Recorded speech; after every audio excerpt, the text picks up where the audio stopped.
So we are here, joined by head coach Willie Simmons from the FIU football facility, previewing next week's matchup, the last weekday CUSA matchup at Missouri State in Springfield at 8 p.m. on Wednesday night. Coach, just an opening statement, sort of a little bit about last week, but what you know about Mo State, and then we'll rock and roll from there. All right, good to see everyone. Thank you guys for being here today. Again, just to recap Tuesday's game. Again, I thought it was a contest against two evenly matched football teams. We knew that they were a very, very disciplined team, played extremely hard, and we challenged the guys all week that we had to match their intensity and we had to execute. And that's the one thing we didn't do. When you look at us statistically, outgained them.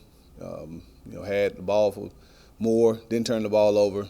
So a lot of things that you say going into the game, if you can do these things, you win. But when we break ourselves down into 8 key components, the two glaring ones that stood out were red zone scoring opportunities. We only scored 19 of 35 available points, and they scored all 28 of theirs. So we got down there 5 times, scored, made 2 field goals, missed a field goal, and had 2 touchdowns, and then missed a 2-point conversion on 1. They got there 4 times and scored all 4 times with touchdowns.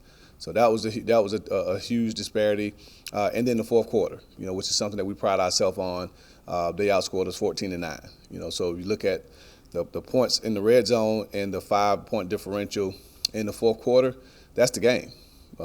So in championship type matches, it comes down to those little type things. And so, got to do better in those areas. Obviously, as an offensive play caller, I got to look at what we're running in the red zone. It's kind of been a little bit of our Achilles heel this year of selling for field goals in that part of the field as opposed to getting touchdowns. And then defensively, making sure that we bow up a little bit when they get closer to the end zone to force field goal opportunities. And so, but a lot to learn from that film. Did a lot of good things. Still some things we got to clean up. The explosive plays on defense, we have to fix. Like we told them, we're a zone team. So when you play zone, you keep eyes on the quarterback on the ball. You should never give up underneath plays for touchdowns, for explosives. And we've done that too many times this season. So got to get that part fixed. Got to make sure we leverage the ball, force it back inside, let our pursuit get there, and then give ourselves a chance to make the other team snap it again. So, but again, tip my hat to Kennesaw. They did what they needed to do, and but the good Lord has blessed us with another opportunity to come back. So, very, very similar type of opposition this week with Missouri State. They're very similar to Kennesaw in the aspect that they don't do a lot defensively. They are simple in their scheme, but there's the beauty is in the simplicity, that they do a really good job of knowing what beats them, and they're going to force you to earn everything you get, much like last week. So for us, execution is at a premium. Offensively, we have to protect the ball. We have to continue to run the ball extremely well. And we have to figure out a way to continue to get explosives in the passing game and capitalize on opportunities. And if we can do that, I think we'll have success offensively. Defensively, from everything I'm seeing, they'll probably get their starter back that was injured early in the season. But we got to be prepared for both, just in case he can't go. The freshman has been playing really well for them. So he's a dual threat guy, just like the quarter Odom from last week. So definitely got to have our hands full. We'll have our hands full of containing him if he goes, but having a plan for both. And Coach DeWitt and the staff, defensive staff, are hard at it trying to figure out what that plan is. And we'll give our guys a plan that we can execute. That's really what it boils down to. Understanding what beats us and being able to make the other team snap it again. Continue to play with great effort. Continue to play with great intensity. Just the attention to detail has to go up. The football IQ part has to go up. Situational awareness, that bit us in the game the other day as well. And then continue to play well in special teams. That's the one positive. 2 weeks in a row we played really well in special teams, other than the missed field goal. But other than that, we had big returns by Saquon. We covered well in the coverage units. So we're playing the type of special teams that gives us a chance to win. Just got to eliminate the big plays on defense and capitalize on opportunities on offense, and I think we'll be right where we want to be. So excited about the opportunity to get back to work. You guys had a really good day of work today, and tomorrow will be their day off, which is customary on a Monday, which is tomorrow's Monday for us in the grand scheme of things, and then we'll be back at it Saturday for our tough physical Tuesday type practice. So great opportunity ahead of us to go back on the road and try to get a big conference win. Our guys will be excited about it. Coach, you guys have shown an ability to be impressive. Western Kentucky, for example, Florida Atlantic ended a 7-year losing streak, but you haven't won consecutive games yet. Is that just the nature of young kids and maybe losing focus, or to what do you attribute the failure to win consecutive games? Yeah, we talked to the team about that today, as a matter of fact. Very similar situations, rivalry type games. We told our team to start the season when we started talking about goals that we have 3 natural rivalries. Obviously FAU, which is proximity, geographically a rival, and then Western Kentucky and Middle Tennessee are teams that we've always been in conference with. So they would be the 3 teams that we consider our true rivalries. Then I think Kennesaw is going to become a rivalry. Some other teams in the conference may become rivals. But right now, those are the 3 that FIU fans know. If you're a true FIU fan, you know Western, you know Middle, and of course everyone knows the team up the road. So big wins against rival teams, right? Impressive wins. Impressive win against FAU. Impressive win on the road against Western. Broke a 7-year streak against FAU. Won against Western, a team that beat us 73-0 3 years prior. And then we come there egg the very next week in conference play. And so for us, it's about consistency. It's about continuing to chase perfection, which leads to excellence. And it's not looking at the outcome of winning a game. And I think that's something that we as a football team have to continue to grow in. I've said it from my press conference. We will be a team that chases excellence. Excellence is our standard here, not success. We were successful in 2 ball games against rival teams, and then we were unsuccessful in the next game because I think we were thinking about the success and not thinking about the process, not thinking about what's right there in front of me. How do I prepare today to be my very best come game day? So again, I think that's immaturity from this group. As coaches, we have to continue to drive that message home and make sure that our guys don't ride the roller coaster. We can't be a team that is inconsistent, play really, really well one week and then turn around and play poorly the next week. And again, same type of game. Really great defensively in those 2 games, really poor defensively the next weeks. And so no major personnel changes, no major schematic changes. It's just a lack of execution. One week we line up perfectly, we get the call, we leverage the ball, we contest throws, and we get after the quarterback. And we hold a high-powered FAU offense to minimal points, and we keep Western Kentucky out of the end zone. And then the very next week is busted coverages, it's allowing explosive plays for touchdowns, it's not being able to tackle in space. So, again, where's the breakdown? To me, I think it's in our preparation, but it's how we mentally approach the week. And I think that's something that we have to continue to grow in as a program. So definitely got to fix it. We got to be a team that can consecutively put good outings together. And we got to start a winning streak and hopefully maintain that throughout the rest of the year. But the focus now is to be 1-0. We got to be 1-0 against Missouri State. Can't think about a streak. We got to think about being 1-0 after next Wednesday night.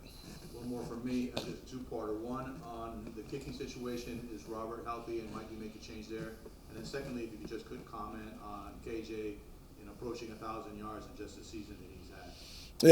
Yeah, we'll continue to assess Robert. He did not kick today.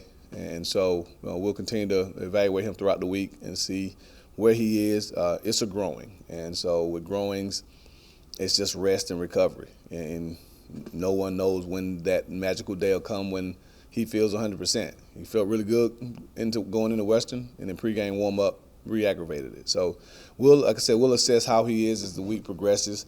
And once we get ready to get on the plane and head to Springfield, we'll see if he can make the trip. And if he can make the trip and try to kick, there will be a plan for him. But we'll just have to see how that goes. Again, Noah's prepared to handle all kicking duties like he has for the last few weeks in the event that he can't go. And then as far as KJ, like I said a couple weeks ago, it's no surprise to me that he's playing at the level he's playing. He's earned it. He's practicing well. He works his tail off. He runs with purpose. He's everything you want in the tailback.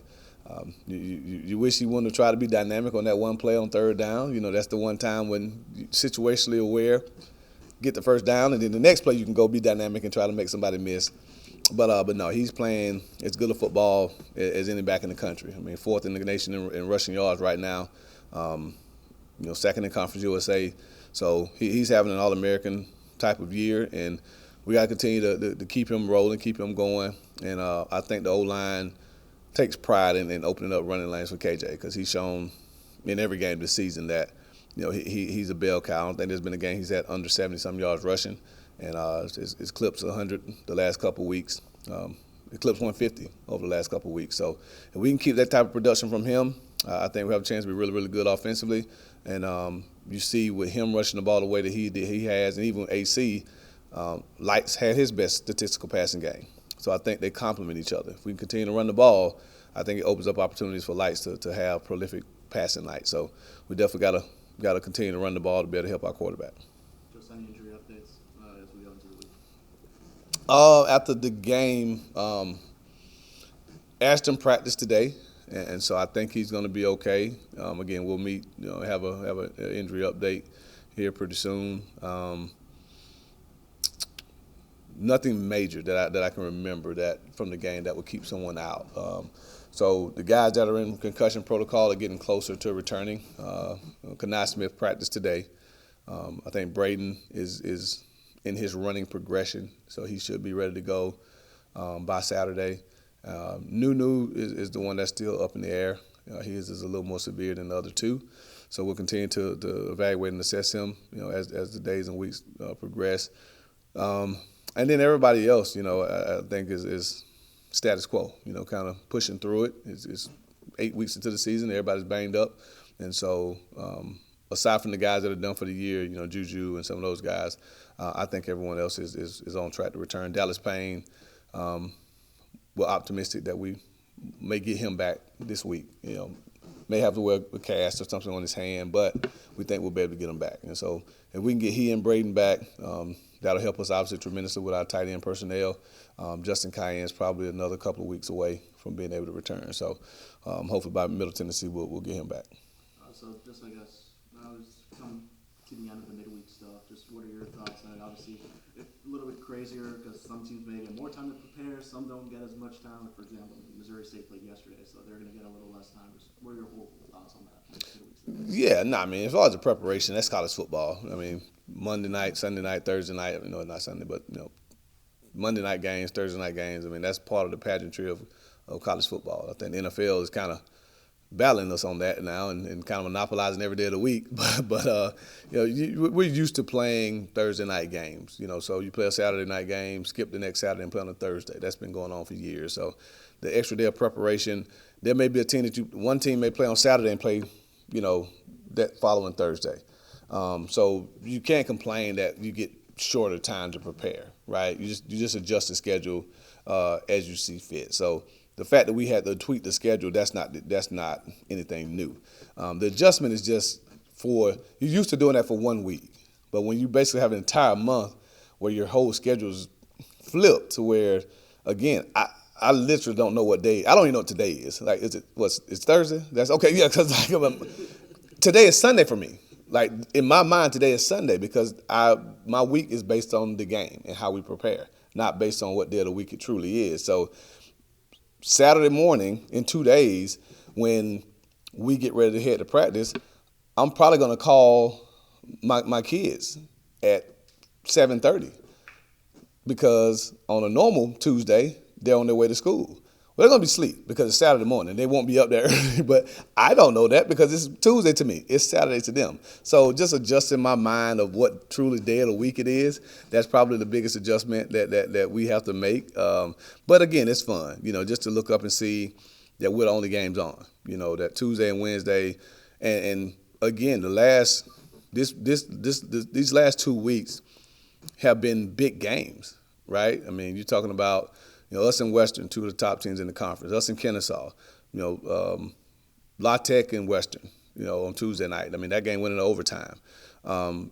Missouri State and New Mexico. Like, there's some competitive games that are on. So if you're a true football enthusiast, even if you may be loyal to a Power 4 school, like, it's good football to watch on a Tuesday and Wednesday night. And that's what the conference wants. And I think that's what ESPN wants. And that's why we are in this partnership. So I'm excited about it. Again, I don't know if there's a coach in the conference that doesn't like it. Obviously, we have to make some logistical changes as far as our class schedules and things like that. But no, I think it's an asset to this conference that we play the weekday games. I think it's bringing a lot of awareness to our respective universities, to the conference. Everyone got to see the Vice uniforms. Tuesday was a hit. You got to see Young Thug and Cuba Gooding Jr. and Carmen and a lot of celebrities here, which I didn't even know they were here. But but again, just to see the excitement around the nation watching that game is something that's good for our conference and for our institution. So I guess Clark would probably go for them, assuming he started yesterday. Just what stands out about him? How much different is he from their freshman? You kind of mentioned maybe a more dual threat. Yeah, no, he's played a lot of ball for them. My good buddy of mine, coaches out of school, they played against early in the year, and he's sneaky fast. He's faster than he appears. So he's elusive. He can extend plays. And, again, he's a guy that understands what they want to do offensively. And so getting the ball out on time, anticipating throws, checking plays at the line of scrimmage, those are all the things that veteran quarterbacks give you that maybe true freshmen aren't. And you even look at Josiah, for example. As talented as Josiah is, he's still a true freshman. And so there's certain plays in the game that maybe a veteran makes because he's seen it over and over again, whereas Josiah is seeing it for the first time. So playing a veteran versus playing a true freshman, I think, poses challenges just because maybe you can disguise a little bit more with a young guy, bring some different looks that maybe they hadn't seen. With veteran quarterbacks, typically they've pretty much seen every defense that you're going to throw at them. When it comes to your passing game, you guys had one of your more successful nights of the season against Kennesaw State. What was the biggest thing you saw from the weapons, whether it be the tight ends, the wideouts, and heading into this game this week, what's the biggest thing you want to carry over from this past week into that? Well, I think the good thing was that we were able to find grass and Lights was able to get the ball out of his hands and take what the defense gave him. They're a bend but don't break defense, much like this group will be. They want to keep everything in front, and we have to be consistent, right? They're gonna allow you to throw hitches. They're gonna allow you to throw stop routes. They're gonna allow you to throw curls and in-breaking routes and things of that nature under 10 yards. So if they're gonna give it to you, we have to be efficient doing so. And so we threw for a lot of yards, 298, most we've thrown all season, but we still left a lot out there. There were some key drops in situations where we could have extended drives, right? And so definitely want to continue to take what the defense gives us, allow Lights to drive the car like we always tell them to, but capitalize on those underneath throws that extend drives, and then lull them to sleep, and then be strategic. And when we take shots, we know that they're low percentage, but if we do the right things and run the grass and Lights throws them open and we protect long enough, we'll have a chance to hit some of those. But be consistent, alignment, spacing, route depth, route discipline, all those things are stuff we want to carry over. And then when we have an opportunity to make some explosives, connect on them, and hopefully we can get a few into the end zone. When it comes to also the penalties and some of the miscommunication stuff on both sides of the ball, what's been the biggest thing that you've been emphasizing on that point to make sure that essentially it's getting back to that level where you guys have had the most success and been the most disciplined and not had those mistakes? Yeah, it's discipline and focus. The 5 penalties that we had on offense, 2 occurred on one play, right? So KJ's face mask, I'll take that 10 times out of 10. I mean, I cut my teeth in this profession coaching running backs. I don't think I've ever seen an offensive face mask called on a stiff arm. So will it ever be called again? I don't know. But I'll tell KJ to make that same play every time, and I don't think it gets called the next time. So that one you live with. Face mask, hands to the face, things of that nature you live with because that's just guys playing hard. The blocking behind the play, that's unacceptable. It's not who we are, right? That's an individual making an individual play that affects all of us, right? So love the effort, love the intensity, but we got to be smart. We can't do that 20, 30 yards behind the ball. The false starts, again, just lack of focus. Just lack of focus, lack of attention to detail on the cadence. Inexcusable, stuff that we've done since day one. And then defensively, the two, we tweaked some things on field goal. We had a couple of false starts on field goal, so we tweaked that the linemen aren't sitting in the stands for so long, stressing them and maybe causing them to move. And then again, I still trying to get interpretation on the stemming. That's a new rule change that they really was a point of emphasis going into the season. No abrupt movements up front to try to draw an offensive lineman offside or to make him false start. It hasn't been called against us all season. 5 of the 7 teams we played have been stemming fronts. Never been called. We're not a big stem team. We did it on 3rd and 20, and it got called on us. And it gave them a shorter field and allowed them to kick a field goal where that penalty would have knocked them out of field goal range. And so you don't want to see it, but those type of calls, again, as a coach, you want interpretation on, because it's like, well, how do we enforce a rule? If our field goal unit, for example, the first game against Bethune, we had been snapping down on our field goal unit. Same thing, let the guys rest. They're not in the stands for 20 seconds. When the holder says ready, they snap down into a 3-point stance. We'd done that for 3 scrimmages in the spring, 2 scrimmages in training camp with Conference USA officials, and it never got called. And we get into the first game of the season, and we do it, and it gets called. So I'm like, well, we didn't snap down any harder in the game than we did in practice, so how do we enforce the rule? Same thing with stemming. The teams before us, none of them got called on it, and then we get called. So how do we it's not critical of officiating, because I know they have a tough job. I just want clarity on how we officiate that rule.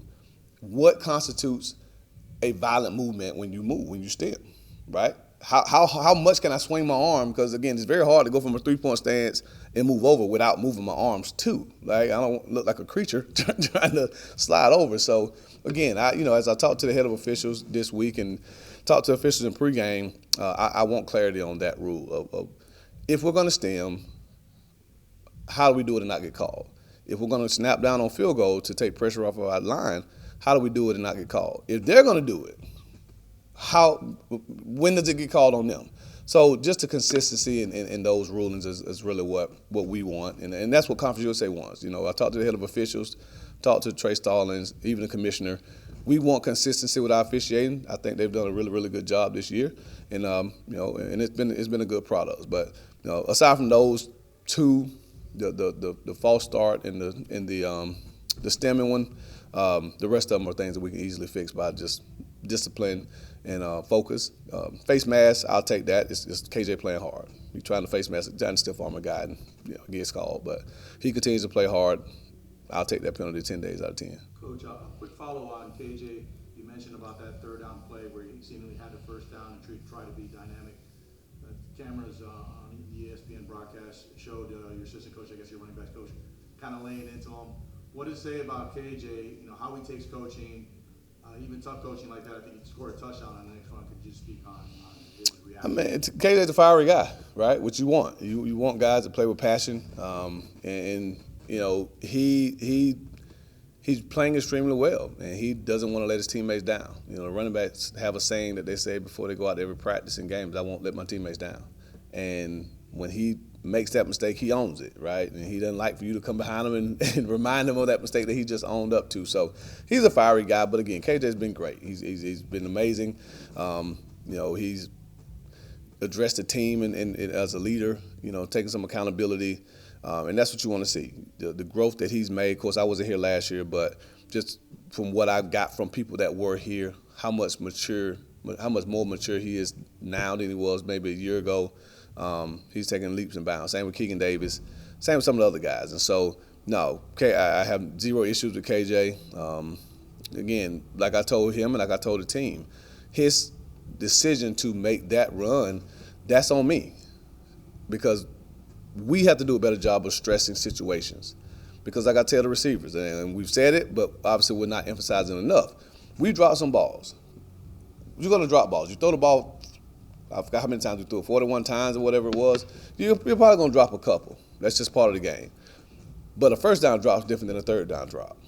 A 1st down drop, we can line up and play 2nd and 10, and we'll be fine. A 3rd down drop, you're getting off the field. So my focus has to be heightened on 3rd down. Know the situation. If it's close, body catch it. Get it, fall down, and that's a 1st down. If it's 1st down, I can try to be dynamic because I got other downs to try to make it right. KJ, it's 3rd and 1. You're one of the most dynamic running backs in America. You probably have more explosive runs than most running backs in America. That's not the time to get another one, right? That's the time to go forward. If you get tackled for 2 yards, it's 1st and 10. I promise you I'm going to give it to you the next play, and now you can go be dynamic. And so that's just us as coaches making those guys understand situational ball. And that's all it is, right? They're working hard. They're going out there, they're competing, but now it's taking the next step as a program to master situations. 3rd down, red zone, 2-minute. And that's typically where games are won and lost. And like I said, you look at the game Tuesday, if you take the critical situations out of it, you take red zone, you take 2-minute, you take 3rd down out of it, you look at the stat sheet, we win that game by a lot. But when you add those parts of it, which are part of the game, now the difference comes in. So we just got to do a better job as coaches of making those guys understand situations, when to take chances. You can't jump a route on you know what I mean? Don't jump a route on a shot down, right? We missed a field goal, situational awareness. The other team is going to take a shot. They got momentum now. Can't jump a hitch on 2 plays after a missed field goal. They're going to double move you, right? That's situational awareness. So can I fault Ashton for getting beat? Everybody wants to point to Ashton for getting beat, but no, that's me. That's Coach DeWitt. That's Coach Gator. That's us educating those guys on the situation. Stay and win quarters. Stay deep. Tackle the hitch. They throw a hitch on first down and they catch it. We tackle it. Great. That we call it a defense that gives up a hitch. So our guys got to understand that. We shouldn't be jumping routes in quarters. We should be jumping routes in cover 3, getting double moved because that gives up explosives for touchdowns. And those are things that we try to prevent. So, again, the guys are doing everything we're asking them to do as far as their effort. We just got to do a better job of making them understand the whys and then situations to give us the best chance to be successful where we're not beating ourselves. Maybe one more question for Coach, or we all good? All righty. Thanks, Coach. Appreciate you guys. Things to add to what Coach said, recording-wise? No, all right. So we're joined now by wide receivers coach and assistant coach Jelani Barasa up at the podium, or Coach JB. He's going to give you a little opening statement about how he thinks his position group did against Kennesaw last game, a little bit about Missouri, and then we'll open up to the room for some questions. All right, so how you guys doing? Jelani Barasa, receiver coach at FIU. I thought my guys played well last game. You know, we had some explosions in there. We ran with the ball in our hands well. We just the effort is never in question for the guys. We blocked well on the perimeter. Had some BBs, what we call them, big blocks for explosive runs. So we're just trying to keep that rolling and see where that takes us. Trying to build some momentum going into this week versus Missouri, who I'm pretty familiar with, playing in the Missouri Valley Football Conference against those guys, and just coaching in the conference as well. So what I do know about those guys is that they're always well coached, and they always have very talented football players that'll play tough for 60 minutes. So we're just ready to get our guys mentally prepared to be detailed and just go execute. For sure they'll bring the effort. So, Coach, Alex Perry has really established himself as the #1 receiver. Could you break down individually a couple of the other guys that are you looking for that number 2 target? Kyle McNeil, Eric Nelson, those 2 gentlemen, and how they're progressing, how you see them develop? Yeah, Alex in practice since the day he's been here has been a standout guy and established himself as such. But again, I think I got a really good group of guys to accompany him, starting with Kyle McNeil. Starting on the other side of him. Kyle is ball skills is when I think about Kyle McNeil. He has really good ball skills. He's fearless to go attack the ball in the middle of the field and things like that. And again, he's a young player. It's his first time, really have an opportunity to play in college. So every game, every rep for him is actually, building his confidence and experience. Just like the rest of the young guys in the group, guys like McGuire Anderson, first time guy, competing at this level. And, again, making explosive plays and giving us his best effort through it. Again, just gaining experience, play by play, game by game. Guys like Eric Nelson, again, who's a freshman. You guys are starting to see some of the flash that he gives us every day in practice. But again, we have guys like Ross Fournay, who gives us quality minutes and makes quality plays for us, converts first downs, things like that. Is a special teams demon, things like that. JoJo Stone is another young guy, who has made plays in games, but again is learning. Is a young guy who's getting his first opportunity to compete and just execute at a high level. What are your thoughts on Tyson Carter and how he's developed? Oh man, Tyson Carter is another a great young kid. Again, fresh out of high school, fresh out of Edgewater High School there. The interesting thing about Tyson is Tyson may be one of the smartest guys in the room, as one of the youngest guys in the room. He can line up at all positions and execute. And, he actually might be the fastest in the room. I think guys will try to argue if they're faster than Tyson, but I think he may be the fastest in the room as well. So, again, another young guy that is going to be able to go into these games and help us, have quality execution and quality minutes. And again, we could be in the game at any point in time, third down, fourth down, red zone, up big or down big. These young players are getting, real time experience, and growing right in front of our eyes. Just diving a little more into Eric Nelson, what has stood out to you about him throughout just when you got here and obviously him getting his first career touchdown? And I think Willie kind of noted this a little bit, maybe excessive celebration in there at the end. Just what type of conversation do you have with someone like that when you guys are trying to get the 2-point conversion that quickly just after that all happens? Right, man. Again, Eric is another one of those young freshman kids that is a phenomenal talent and will be really phenomenal in the future, man. But again, it's just growing pains. A young guy gets his first touchdown in his career in the moment in the game, just having situational awareness, which again, we try to emphasize. We have emphasis in the receiver rooms. Each game they may change game to game, and situational awareness is always one of them. And, again, it's a young kid. You don't kill a kid for it. He learns from it, and you teach him, you coach him through those things like that. But, again, very, very bright future for a young player here that again is growing with every rep, even after touchdowns. He has growth to grow from. So, we'll just take it as that. Do you think the receiving core is starting to develop a little bit more chemistry with Kiwan? I know it's hard with the quarterback when you have pretty much a whole new room out there, and it's probably just as hard for a receiver when you've got a new guy throwing you the ball. Do you think, like, as the game's progressed, you've seen a little bit more chemistry, a little bit more timing, blah, blah, blah? Yeah, I mean, again, I don't think he threw the ball really to any of these kids last year in the receiver corps. Not one of them.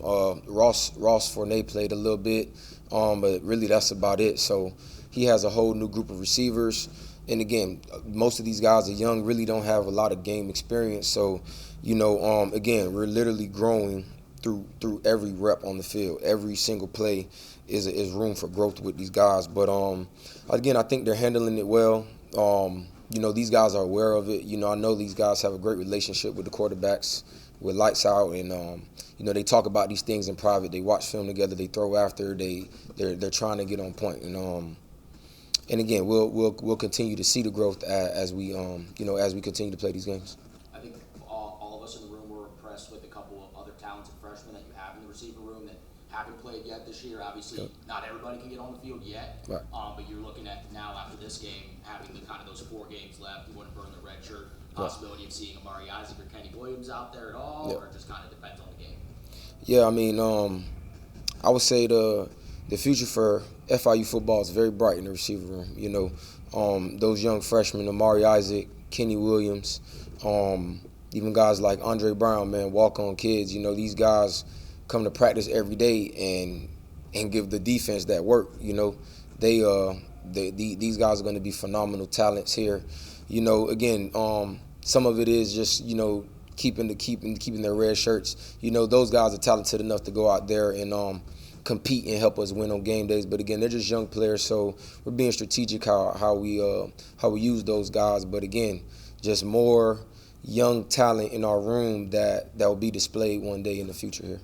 When it comes to this room as a whole, what's been your favorite thing you've seen from each individual guy as you guys have progressed? And now heading into this upcoming week against Missouri State, what's the biggest thing you want to see from this group, building upon the previous performance against Kennesaw State? Always we can get better at just situational awareness, just being aware of situations, whether it's 2-minute situations, third and fourth down situation, things like that.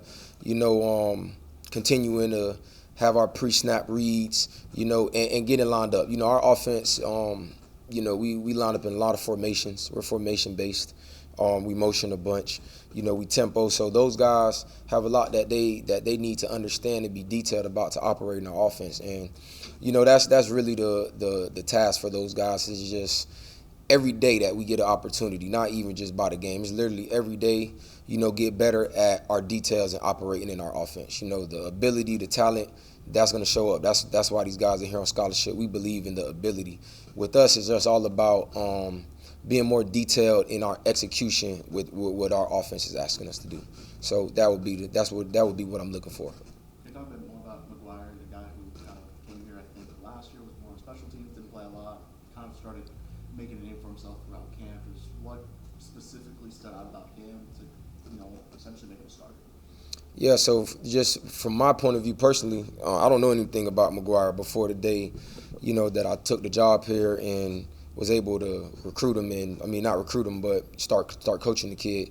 So he had a clean canvas to me. When I got in here, I judged kids off what they can do, not off scholarship, who they were, what year they are. It's just I'm coaching kids that I don't know, and let the chips fall where they may, right? So McGuire Anderson is a kid that from the day we got here to this moment has just been on point.